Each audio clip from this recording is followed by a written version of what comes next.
So the first thing I'm going to share with you is ABCD. ABCD.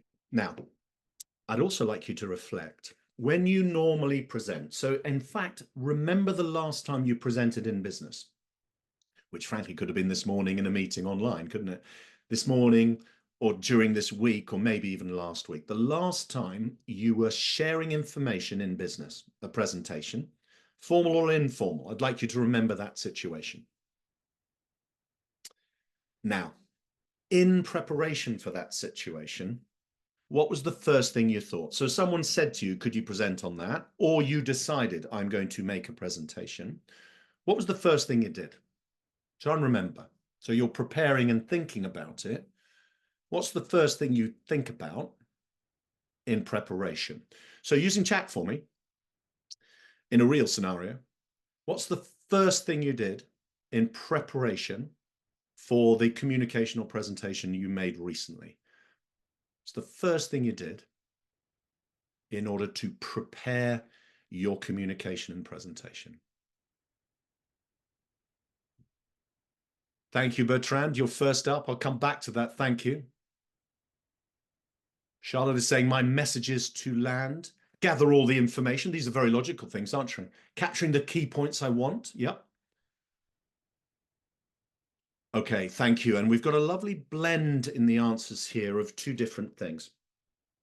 One is content, information, research. What am I going to say?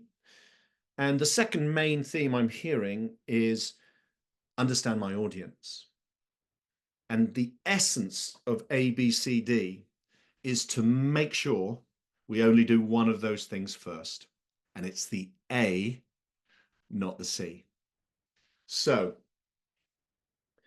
AB before CD.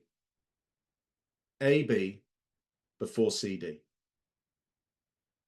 Now, this may not be what you naturally do. It's certainly the way I naturally used to do this, prepare a presentation. Someone would say, Mark, can you present on your current sales figures? Something like that. And I'd get my computer out and I would start a PowerPoint presentation. That's basically how I did it for most of my career, which is what am I going to say and how am I going to say it? PowerPoint. So I would go C&D. And it's actually fundamentally flawed. If you want to impact your audience with real presence, you start by thinking about your audience and you think about them in lots of different ways.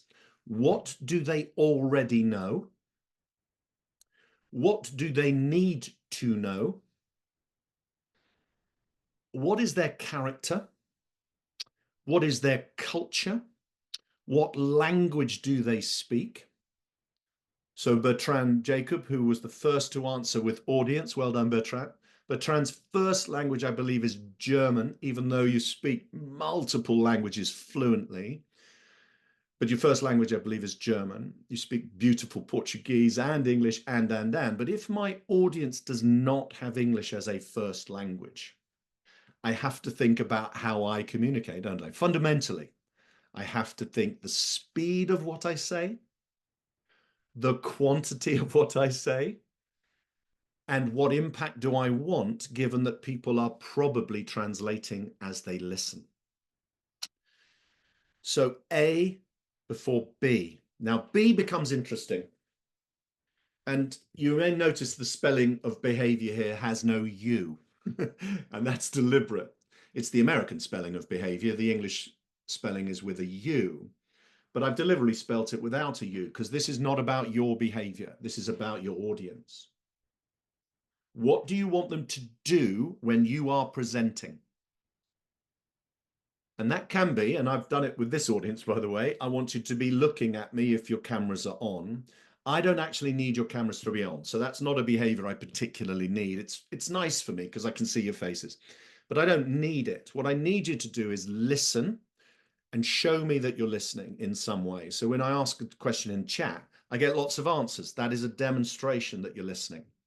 I also want you to engage, which is why I use chat, because you have to engage in some way. So this is incredibly conscious from the presenter. A and B before C and D. Now, I'll give you a very pure example because I had very, very little time to prepare. It's an extreme but pure example of AB before you do any C stuff, right? I have the privilege of working with a Swedish football team.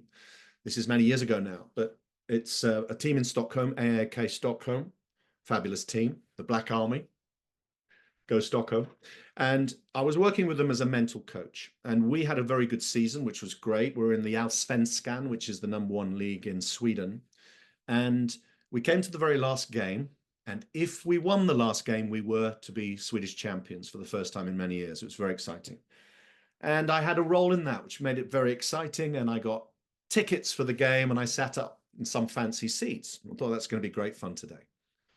And I got a tap on the shoulder, and the communications manager said, "Mark, can you come down and do a quick interview? Tell us what you've done this season that's made a difference." I thought, okay, who's my audience? It's going to be a television audience. Okay, I'm thinking audience. We walk down the stairs, we go down a lift, and we come down to the playing level. And we come up to the tunnel where the players are coming out, and I'm led out onto the field. So I'm walked to the center circle, right in the center spot, with a camera crew and the microphone. And in that moment, I'm thinking, oh my goodness, audience, audience, audience. Swedish football fans, do they care one jot what some English bloke thinks? No. Do they want me to speak? No. They're going to have to hear me because I'm out there. But if I think about my audience and what I want them to do, what did I want them to do? I wanted them to be happy. I want them to cheer. Right. Okay. There it is. The behavior is cheering. So the interviewer said to me, "We're here with Mark Francis, who is the mental coach for the team. And he's done a great job this year, obviously, because we've got a chance to win the league. And I'm going to ask him, Mark, what have you done that's made such a big difference to us this season?"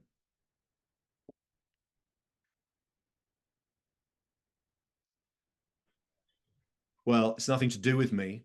The reason we are where we are is because we have the best fans in Sweden.